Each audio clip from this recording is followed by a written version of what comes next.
June is a sweet spot in the year. It's time for you to have fun, rest, and recreate and do all good things and enjoy yourself. Hello, my name is Kari Samuels, your intuitive counselor and happiness coach with your June forecast. 2026 is intense. It's definitely been intense up until now, and it's going to be intense again starting July, like a lot. And this month, this is your time to really slow down, tune in, maybe have some fun. You deserve it. You deserve all the good things. In numerology, June 2026 is a 7 universal month. 2026 is a 1 universal year. And June is the 6th month of the year. So we add 6 plus the 1 universal year, and that's 7. 7 is a number that teaches you the vibration of 7 is all about the soul, connecting with your purpose, what's true to you, what's really important to you. It's kind of a turning point right now. May 31st, the day right before this month began, we had a blue moon in Sagittarius. And that moon, which was a full moon, which brings things to light, really illuminates things for you. It was square, meaning like a tense aspect that brings conflict, but maybe some revelations with the nodes of the moon. Now, the nodes of your moon represent destiny, fate and destiny, including things that you're releasing, that your soul needs to release in this life.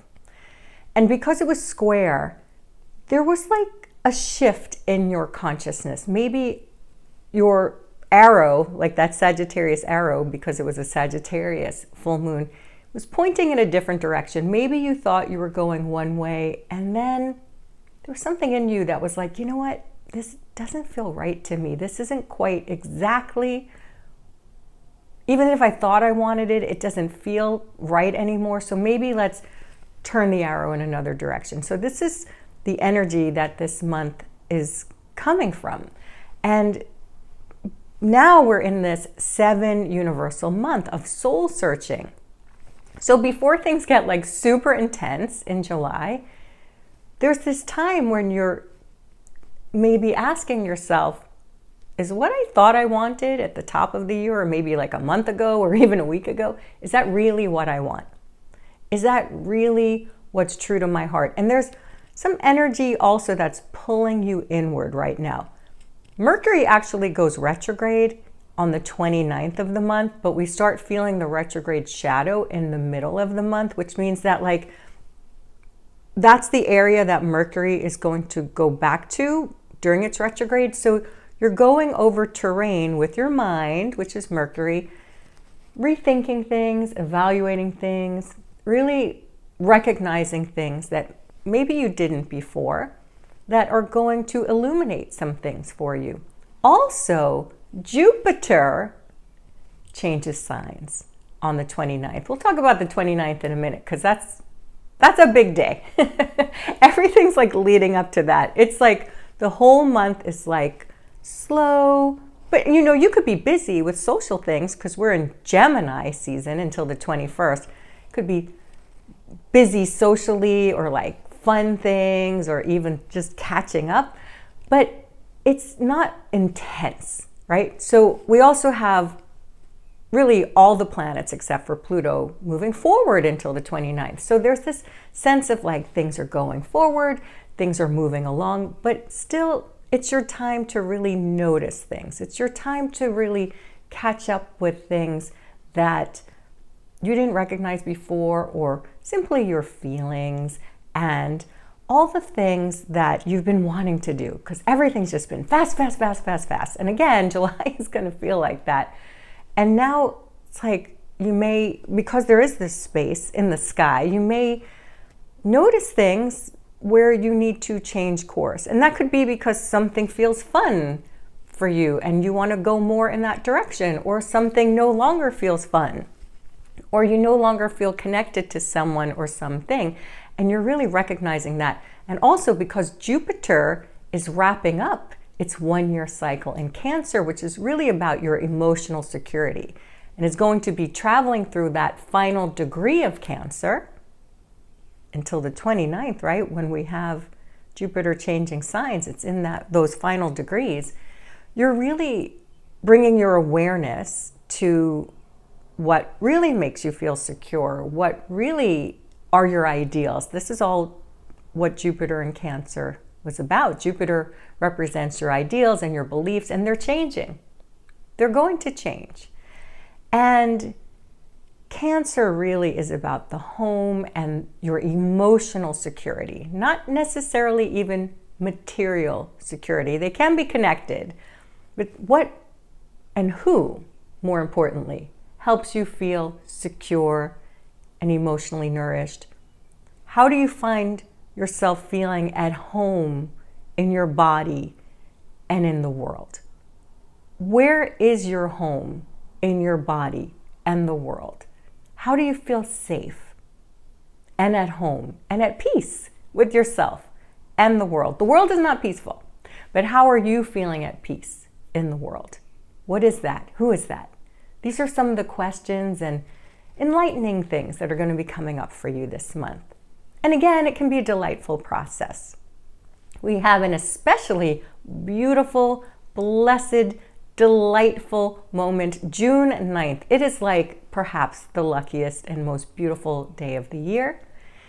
It is when Venus, the sign of love, beauty, values, and attraction, and Jupiter, they're the two benefics, Jupiter and Venus. They are the two most lucky in some ways and joyful planets. They have a shadow. And that might come up on that day too, because they're opposing Pluto, which is the shadow. But June 9th, we have the celestial kiss between the two benefic planets, Jupiter and Venus in Cancer. It's really gorgeous. And it's a time to deepen your love connections. It's a time to feel joy and beauty about yourself. And if there is a commitment of the heart that you want to do, that's a beautiful day to do that. And also to start a creative project or a romantic endeavor, all of that.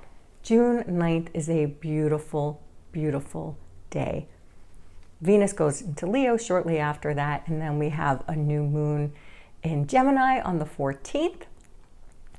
And then later in the month, on the 19th, we have another big transformation.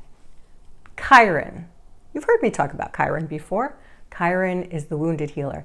It's not really a planet, it's like an asteroid, but it really acts as a planet. It's very important. It's very important. Chiron, the wounded healer, represents your deepest wound. And also in the collective, the deepest wounds that we're working on in the collective. It is actually between Saturn in the sky. Saturn, which is the structures of our life, and Uranus, which is like transforming the structures of our life. So it has a collective implication. Chiron has been in Aries since 2018. So perhaps you have recognized the wounds within you that have kept you from putting yourself first. That part of you that felt obligated to make other people's needs more important than your own. It has helped you claim your authority, stand up for yourself, put yourself first, and it has done that through perhaps some painful situations. That's what we've all been working on. And that is what the collective has been working on. Of course, Aries can represent war and can be authority figures, anyone who has power in many ways. And so this has helped us claim our individual power. Now, Chiron is moving into Taurus on the 19th. It's going to be there until September, and then retrograde back into Aries from September until April of next year. And then it's going to be in Taurus until 2023. This is a big deal. Chiron in Taurus represents wounds around speaking up for yourself because Taurus rules the throat. Taurus also governs what you value, including money, self-worth, net worth. So as a collective, Chiron and Taurus can bring challenges and painful issues around Taurian themes, which are about perhaps real estate. So we'll see some shakeups in the real estate market. We definitely will. Taurus is agriculture and the earth, and so we are already experiencing fertilizer shortages, possibly droughts. I know I was like, oh, June's a sweet spot. Look, it's still planet Earth and it's still 2026, okay? This is what can be coming up now for the next several years. So we'll see healing through our greatest wounds. That's the whole purpose of Chiron. It brings up the wounds so that you heal them, and then in healing them, you become strengthened by it. It becomes a gift that you share with the world. So in this, we may have to find new ways of doing farming and real estate, and we will be learning to use our voices and value ourselves. If the collective and powers that be are devaluing us, we have to learn how to value ourselves. You have to value yourself. Nourish your self-worth, your self-esteem. Know that you are worthy of all good things. Taurus is ruled by Venus, which helps you attract things. You attract things through your self-image and your self-talk. So these are the things that are going to be coming up, especially from now until September, but then through 2023. So be mindful that these are our lessons and that we are learning how to all use our voices for the greater good to preserve this beautiful planet, your body, your well-being, and to have security. Again, Taurus is associated with security. Also, money, it could be a very unstable time, but again, do you need a psychic and an astrologer to tell you that? This is just where we are in the world right now. But we're going to learn how to value money more. We're going to learn the value of things. And sometimes that comes through challenges, right? And we will come up with new ways to nourish and support ourselves. So these are the gifts and challenges that Chiron brings. Always challenges which lead to gifts and strengthening and ways that we benefit the greater good. Now, we talked about the 29th. There's a lot going on that day. Oh my goodness. It's like we're going to be having a full moon in Capricorn, and full moons are always big, emotional, dramatic days. Capricorn, which is about your ambitions, and with the sun in Cancer, because on the 21st is our solstice, and magical day. We love the solstice, and that brings the sun in Cancer. And things start to get a little bit more emotional. We start going inward more as we head toward these retrogrades. And so on the 29th, we have that full moon in Capricorn opposing the sun in Cancer, which is the dichotomy between your ambition and this kind of self that just wants to stay home and eat popcorn and watch movies and be with your loved ones. And so there's this tension there. And so these are the things that will be illuminated on the 29th. Mars, the planet of action and embodiment and passion, are going to be square the nodes of the moon. So again, there's this sense of maybe as things go retrograde, and you've had this whole month hopefully enjoying yourself, where you're realizing, do I really want this? Is this really what I feel good about? Is this what I want moving forward? And just in time, because Jupiter is then changing signs into Leo that day, also on the 29th, for a whole year. So whereas Jupiter expands everything it touches and brings blessings everywhere it touches, but also can illuminate the shadow as well. all in Leo. How do you shine? How do you love? What do you want to radiate in the world? And how can you be the main character in your life? How can you live larger? How can you share and shine more brightly? These are the themes that Jupiter will bring for the next year. In August, we're going to have the nodes of the moon change into Leo and Aquarius. And we'll talk about that next month. So make sure that you are subscribed to this channel because I have a lot to share with you. And also on the 29th, Mercury goes retrograde. So let me recap that for you. On the 29th, we have a full moon in Capricorn. Mars is squaring the nodes of the moon. Jupiter is changing signs into Leo for a year, and Mercury goes retrograde until July 23rd.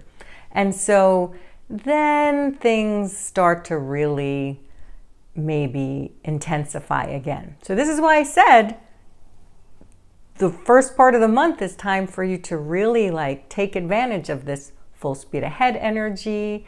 And we have the social energy of Gemini, and then the deep, sensitive, and joyful energy of Cancer. And then on the 29th, things really start to really accelerate, which means that you need to slow down more. Which brings us to our 3 action steps for the month. Your first action step is to take a retreat.